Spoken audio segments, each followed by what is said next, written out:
ଆମେ ଆଜି ପହଞ୍ଚିଛୁ ଗଜପତି ଜିଲ୍ଲା ସଦର ମହକୁମା ପାଳାଖେମୁଣ୍ଡି ଉପକୂଳରେ ଥିବା ବିଏନ୍ କଲେଜ ନିକଟରେ। ଏହି ବିଏନ୍ କଲେଜ ନିକଟରେ କିଛି ଚାଷୀ ରବି ଋତୁରେ ଧାନ ଚାଷ କରିଛନ୍ତି।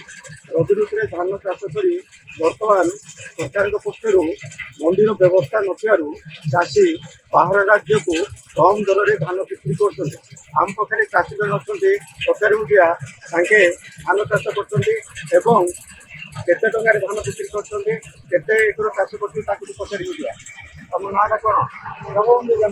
କ'ଣ କହିଲେ କେତେ ଏକର ଧାନ ଚାଷ କରିଛନ୍ତି? ଆଜ୍ଞା 5 ଏକର କରିଥିଲି।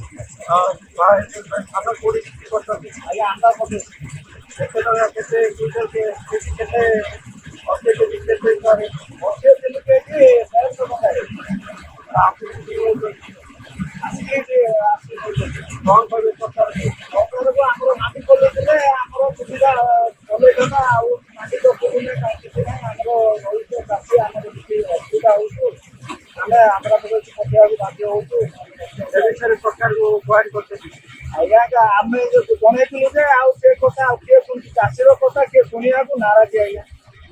ଆମର ଚାଷୀର ମୂଲ୍ୟ କିଏ ଦେଇପାରିବନି କି ଚାଷୀର କଥା ଶୁଣିବାକୁ କିଏ ନାରାଜ। ଆମେ କ'ଣ ଅଭିଯୋଗ ଜଣେଇ ପାରିବୁ? ଆମେ କ'ଣ କଲେ କ'ଣ ହେବ? କୋଉଠି ଗଲେ ଘୃଣା କରୁଛନ୍ତି ଚାଷୀ।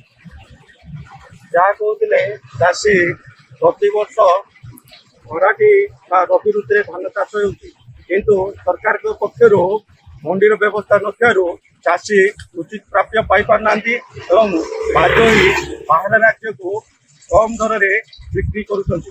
ଯାହା ଚାଷୀ କହୁଥିଲେ 83 କେଜି ଧାନ 1300 ଟଙ୍କାରେ ବା 1330 ଟଙ୍କାରେ ବିକ୍ରି କରୁଛନ୍ତି ବାଧ୍ୟ ହୋଇ।